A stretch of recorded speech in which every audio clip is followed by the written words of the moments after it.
اعوذ باللہ من الشیطان الرجیم بسم اللہ الرحمن الرحیم قال رب اشرح لی صدری ویسر لی امری واحلل عقدۃ من لسانی یفقهوا قولی۔ بسم اللہ الرحمن الرحیم۔ میرے سارے ویکھن والے بھੈਣਾਂ ਭਰਾਵਾਂ ਨੂੰ میری طرفوں السلام علیکم ورحمۃ اللہ وبرکاتہ۔ میں اج ایک نیا موضوع، ایک نئی کہانی، ایک نیا قصہ لے کے تہاڈی خدمت وچ حاضر ہویا ہاں۔ قصہ کچھ پرانا ہے۔ سلطان محمود غزنوی براعظم ایشیا تے بر صغیر دے وچ ایک سلطان گزریا ہے، نامی گرامی سلطان ہے سلطان محمود غزنوی۔ انہاں دا ایک بڑا ہی پیارا جہا قصہ ہے، ٹھیک ہے جی، جڑا میں تہاڈی خدمت وچ عرض کراں گا۔ سلطان محمود غزنوی دا باغ بادشاہی دے وچ کچہری لگی ہوئی ہے، دنیا بیٹھی ہوئی ہے، وزیر مشیر رایا ساری بیٹھی ہوئی ہے۔ سلطان کہن لگا اعلان کر کے کہ ہے تواڈے وچ کوئی ایسا جیڑا مینوں سیدنا خضر علیہ السلام دے نال ملاقات کروا سکے۔ سیدنا خضر علیہ السلام اللہ تعالیٰ دے او نبی نے جنہ دے بارے اسی سنیا ہے کہ آب حیات پیتا ہے، قیامت تک وہ زندہ رہن گے۔ گائے بگائے انہاں دے قصے سامنے ہوندے رہنے پچھے زندگی چ۔ شاید ہن بھی کوئی اللہ دا ایسا ولی ہوئے، کوئی اللہ دا ایسا نیک بندہ ہوئے جہدے نال خضر پاک دی ملاقات ہوندی ہوئے یا ہوئی ہوئے، ٹھیک ہے نا۔ لیکن یہ قصہ کچھ پرانا ہے۔ سلطان نے فرمایا کہ ہے کوئی جڑا مینوں خضر پاک دے نال ملاقات کروا سکے۔ تے ایک وچ میرے ورگا بندہ اٹھ کے کہنے لگا جی میں وہ انسان ہاں جڑا تہاڈا میل خضر پاک دے نال کروا سکدا ہے۔ بادشاہ نے کہا جی دسو گل کی ہے، کس طریقے دے نال میری ملاقات خضر پاک دے نال ہو سکتی ہے۔ وہ کہنے لگا جی ایک قصہ ہے، ایک ورد ہے جنوں دریا دے کنارے بہ کے تسی پڑھنا ہے، 6 مہینے تسی ورد کرنا ہے، 6 مہینوں تو بعد تہاڈی ملاقات خضر پاک دے نال ہو جائے گی۔ بادشاہ نے آکھیا میں ایک سلطنت دا بادشاہ ہاں، پوری سلطنت دی ذمہ داری میرے کندھے تے، میں کیویں کہ سلطنت چھوڑ کے تے دریا دے کنارے جا کے بہ جاواں، دا کوئی ہور حل؟ انہیں کہا جی کوئی ہور حل اے آ کہ تہاڈی جگہ تے کوئی ہور بندہ، تہاڈی جگہ تے کوئی ہور بندہ بہ کے ورد کرے تے گل بن جائے گی۔ بادشاہ نے کہا جی ٹھیک ہے، پھر ہور کیوں، تینوں تے ورد صحیح طرح پتا ہے، تینوں تے طریقہ بھی پتا ہے، تے ہووے نا تے میری جگہ تے بہ کے ورد تو ہی کر۔ انہیں کہا جی ٹھیک ہے، پر میرے بچیاں دا کھان پین؟ انہیں کہا جی 6 مہینے دا کھان پین تیرا راشن تیرے گھر پہنچ جاتا ہے۔ بادشاہ نے کھلا خرچہ 6 مہینے دا او دے گھر سٹ چھڑیا۔ 6 مہینے بندہ غیب، سمجھ دیو، 6 مہینے گزر گئے۔ بادشاہ دے دل وچ آس سیگی کہ 6 مہینے گزرنے نے تے میری ملاقات اللہ دے پاک نبی خضر پاک دے نال ہوئے گی۔ خیر جی بادشاہ انگلیاں تے دن گندا ہے، دنوں تو مہینے، مہینیاں تو پھر آہستہ آہستہ آہستہ آہستہ 6 مہینے گزرے، وہ دن آیا، وہ بندہ کچہری چ سامنے آیا۔ بادشاہ نے کہا ہاں بھائی سونیا کتھے آ خضر پاک، ملاقات کرا ساڈی خضر پاک نا۔ انہیں کہا جی گل آئے کہ ورد وچ تھوڑی جی اونچ نیچ ہو گئی ہے، لگتا ہے گل بنی نہیں، 6 مہینے لہذا ہور لگن گے۔ بادشاہ نے کہا اچھا گل ہی کوئی نہیں، 6 مہینے دا ہور راشن او دے گھر بھیج دیتا۔ بندہ پھر غائب، ٹھیک ہے جی۔ 6 تے 6 12 یعنی سال پورا آیا۔ پورے سال بعد جدو بندہ واپس آندا ہے کچہری دے وچ، بادشاہ آندا بھی ہاں بھائی ہون تے 2 واریاں ہو گئیاں، 6 تے 6 12 مہینے ہو گئے نے، ہون دس خضر پاک دے نال ساڈی ملاقات کدوں کرا رہے ہیں؟ انہیں آکھیا جی ملاقات کادی، کون خضر پاک تے کتھے خضر پاک؟ او میں آپ نہیں جاندا، میں آپ نہیں کدے ویکھیا تے تانوں کیویں وکھانا؟ بادشاہ نے آکھیا اوئے، بادشاہ غصے جا گیا۔ انہیں آکھیا تو مینوں آکھیا ورد کیتے بندہ مل جائے گا بابے نوں، تے پھر یہ کیڑی گل ہے؟ انہیں کہا جی گل وچوں اے آ کہ بچے بھوکے میرے مردے سی، روٹی لبدی نہیں سی، کام کوئی کر نہیں سی ہوندا، ਤੇ ਚਲੋ ਸਾਲ ਮੇਰੇ ਬੱਚਿਆਂ ਰੱਜ ਕੇ ਰੋਟੀ ਖਾਧੀ ਏ, ਕੋਈ ਸਾਲ ਦਾ ਰਾਸ਼ਨ ਹੋਰ ਪਿਆ ਹੈ ਘਰ 'ਚ ਅਜੇ ਬਚਿਆ ਹੋਇਆ। ਤੇ ਗੱਲ ਇਹ ਆ ਕਿ ਜੋ ਤੁਸੀਂ ਸਜ਼ਾ ਦਵੋ ਮੈਨੂੰ ਕਬੂਲ ਹੈ। ਮੈਂ ਤੇ ਐਵੇਂ ਬਸ ਇੱਕ ਛੱਡੀ ਸੀ ਤੇ ਮੇਰਾ ਕੰਮ ਬਣ ਗਿਆ, ਸਾਲ ਦੀ ਰੋਟੀ ਬੱਚਿਆਂ ਨੇ ਰੱਜ ਖਾਧੀ ਏ। ਹੁਣ ਜੋ ਬਾਦਸ਼ਾਹ ਦਾ ਹੁਕਮ ਹੈ ਛੱਡ ਦਿਓ ਤੇ ਜੀ ਬਿਸਮਿਲ੍ਲਾ ਫਾਂਸੀ ਚਾੜਨੀ ਤਾਂ ਤੁਹਾਡੀ ਮਰਜ਼ੀ ਹੈ। ਹੁਣ ਗੱਲ ਅਗਲੀ ਸੁਣਨ ਵਾਲੀ ਹੈ ਕਿ ਬਾਦਸ਼ਾਹ ਦੇ ਸੀ 3 ਵਜ਼ੀਰ, ਠੀਕ ਹੈ ਜੀ, 3 ਵਜ਼ੀਰ ਸੀ ਬਾਦਸ਼ਾਹ ਦੇ। ਬਾਦਸ਼ਾਹ ਨੇ ਆਪਣੇ ਪਹਿਲੇ ਵਜ਼ੀਰ ਨੂੰ ਪੁੱਛਿਆ, ਹਾਂ ਬਈ ਇਸ ਬੰਦੇ ਦਾ ਕੀ ਇਲਾਜ ਹੈ? ਉਹਨੇ ਕਹਾ ਜੀ ਬਾਦਸ਼ਾਹ ਸਲਾਮਤ, ਗੱਲ ਆਏ ਇਸ ਬੰਦੇ ਨੇ ਧੋਖਾ ਦਿੱਤਾ ਹੈ ਬਾਦਸ਼ਾਹੀ ਨੂੰ, ਗੇੜੀ ਦਿੱਤੀ ਹੈ ਬਾਦਸ਼ਾਹ ਨੂੰ, ਯਾਨੀ ਕਿ ਇਹਨੇ ਪੂਰੀ ਬਾਦਸ਼ਾਹੀ ਦੇ ਨਾਲ ਜਿਹੜਾ ਨਾ ਧੋਖਾ ਕੀਤਾ ਹੈ। ਤੇ ਇਹਦੀ ਸਜ਼ਾ ਵਾ ਇਹ ਕਿ ਇਹਨੂੰ ਜ਼ਮੀਨ 'ਚ ਗੱਡ ਕੇ ਉੱਤੇ ਦਹੀਂ ਪਾ ਕੇ ਤੇ ਕੁੱਤੇ ਛੱਡ ਦੇਣੇ ਚਾਹੀਦੇ ਆ। ਬਾਦਸ਼ਾਹ ਨੇ ਇੰਝ ਵੇਖਿਆ, ਇੱਕ ਨੂਰਾਨੀ ਚਿਹਰਾ, ਚਿੱਟੀ ਦਾੜੀ।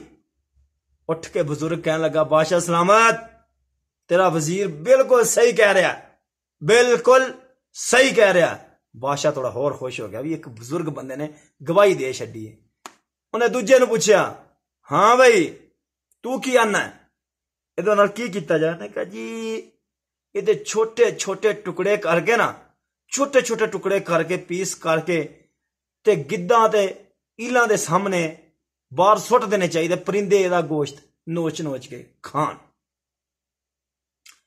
ਬਾਦਸ਼ਾਹ ਫਿਰ ਏਦਾਂ ਵੇਖਿਆ ਤੇ ਬਜ਼ੁਰਗ ਉੱਠ ਕੇ ਕਹਿਣ ਲੱਗੇ, ਜੀ ਬਾਦਸ਼ਾਹ ਸਲਾਮਤ, ਤੇਰਾ ਵਜ਼ੀਰ ਬਿਲकुल ਸਹੀ ਕਹਿ ਰਿਹਾ।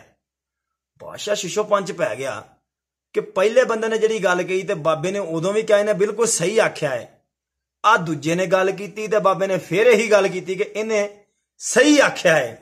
ਬਾਦਸ਼ਾਹ ਦਾ ਇੱਕ ਬੜਾ ਹੀ ਪਿਆਰਾ ਵਜ਼ੀਰ ਸੀ ਜਿਹਦਾ ਨਾਮ ਸੀ ਅਯਾਜ਼, ਠੀਕ ਹੈ ਜੀ, ਅਯਾਜ਼। ਬਾਦਸ਼ਾਹ ਨੇ ਕਿਹਾ, ਅਯਾਜ਼ ਯਾਰ ਤੂੰ ਦੱਸੇ ਨਾ ਇਹਦੇ ਨਾਲ ਕੀ ਕੀਤੀ ਜਾਵੇ? ਉਹਨੇ ਕਿਹਾ, ਜੀ ਕਰਨਾ ਕਰਾਉਣਾ ਕੀ ਹੈ, ਉਹ ਵਗਦੇ ਦਰਿਆ 'ਚ ਕੋਈ ਚੁੰਝ ਭਰ ਲੈ, ਦਰਿਆ ਨੂੰ ਫਰਕ ਪੈਂਦਾ ਨਹੀਂ, ਤੇ ਲਿਹਾਜ਼ਾ ਮਾਫ ਕਰ ਦੋ। ਬਾਦਸ਼ਾਹ ਦਾ ਕੰਮ ਹੈ, ਜੇ ਕੋਈ ਗਲਤੀ ਕਰ ਗਿਆ ਤੇ ਤੁਸੀਂ ਮਾਫ ਕਰ ਦੋ। ਤੁਹਾਡੇ ਖਜ਼ਾਨੇ 'ਚ ਕੀ ਫਰਕ ਪਿਆ? ਉਹਦੇ ਬੱਚਿਆਂ ਸਾਲ ਰੱਜ ਕੇ ਰੋਟੀ ਖਾ ਲਈ, ਤੁਹਾਨੂੰ ਕੀ ਫਰਕ? ਕੋਈ ਫਰਕ ਨਹੀਂ ਪਿਆ, ਮਾਫ ਕਰ ਦੋ। ਬਾਦਸ਼ਾਹ ਹਲੇ ਚੁੱਪ ਕੀਤਾ ਹੈ ਤੇ ਉਹ ਬਜ਼ੁਰਗ ਬਾਬਾ ਉੱਠ ਕੇ, ਨੂਰਾਨੀ ਚਿਹਰਾ, ਚਿੱਟੀ ਦਾੜੀ ਤੇ ਨੂਰ ਪਿਆ ਟਪਕਦਾ ਚਿਹਰੇ ਤੋਂ, ਤੇ ਫਰਮਾਨ ਲੱਗੇ, ਬਾਦਸ਼ਾਹ ਤੇਰੇ ਵਜ਼ੀਰ ਨੇ ਬਿਲकुल ਸਹੀ ਆਖਿਆ ਹੈ। ਬਾਦਸ਼ਾਹ ਗੁੱਸੇ ਨਾਲ ਅੱਗ ਭਗੋਲਾ ਆ ਗਿਆ। ਨਾ ਕਿਹਾ ਇਹਨੂੰ ਤੇ ਛੱਡੋ, ਪਹਿਲਾਂ ਬਾਬੇ ਨੂੰ ਲੈ ਕੇ ਆਉਣਾ ਇੱਧਰ। ਬਾਬਾ ਹਰ ਗੱਲ ਨੂੰ ਸਹੀ ਆਖੀ ਜਾਂਦਾ ਹੈ, ਪਹਿਲਾਂ ਬਾਬੇ ਨਾਲ ਤੇ ਮੁੱਕ ਲਈਏ, ਪਹਿਲਾਂ ਬਾਬੇ ਨਾਲ ਤੇ ਮੁੱਕ ਲਈਏ। ਬਾਬੇ ਨੂੰ ਬੁਲਾਇਆ, ਹਾਂ ਬਾਬਾ ਪਹਿਲੇ ਨੇ ਆਖਿਆ ਤੂੰ ਆਖਿਆ ਨੇ ਸਹੀ ਆਖਿਆ, ਦੂਜੇ ਨੇ ਆਖਿਆ ਤੂੰ ਆਖਿਆ ਸਹੀ ਆਖਿਆ, ਤੀਜੇ ਨੇ ਆਖਿਆ ਤੂੰ ਆਖਿਆ ਸਹੀ ਆਖਿਆ, ਵਜ੍ਹਾ ਕੀ ਹੈ? ਉਹਨਾਂ ਨੇ ਮਾਰਨ ਦੀ ਗੱਲ ਕੀਤੀ, ਇਹਨੇ ਛੱਡਣ ਦੀ ਗੱਲ ਕੀਤੀ, ਸਹੀ ਕਿਵੇਂ ਹੋ ਗਈ? ਉਹਨੇ ਆਖਿਆ, ਗੱਲ ਸੁਣ ਬਾਦਸ਼ਾਹ, ਮੈਂ ਜਿਹੜੀ ਗੱਲ ਕੀਤੀ ਉਹਦੀ ਦਲੀਲ ਦਵਾਂਗਾ, ਗੱਲ ਦਲੀਲ ਤੋਂ ਬਗੈਰ ਕਰਨੀ ਚਾਹੀਦੀ ਨਹੀਂ, ਮੈਂ ਵੀ ਕਦੀ ਨਹੀਂ ਕੀਤੀ। ਮੈਂ ਹਰ ਉਹ ਗੱਲ ਜਿਹੜੀ ਕਰਾਂਗਾ ਉਹਦੇ ਤੇ ਮੋਹਰ ਜ਼ਰੂਰ ਲਾਵਾਂਗਾ, ਹਦੀਸ ਦੀ ਜਾਂ ਕੁਰਾਨ ਦੀ। ਲੇਕਿਨ ਇਹ ਕਿੱਸਾ ਜਿਹੜਾ ਉਲਮਾ ਕੋ ਸੁਣਿਆ, ਜਿਹੜਾ ਮੈਂ ਕਿੱਸਾ ਤੁਹਾਡੇ ਗੋਸ਼ਗਵਾਰ ਕਰ ਰਿਹਾ, ਉਲਮਾ ਇਕਰਾਮ ਕੋ ਸੁਣਿਆ ਹੈ।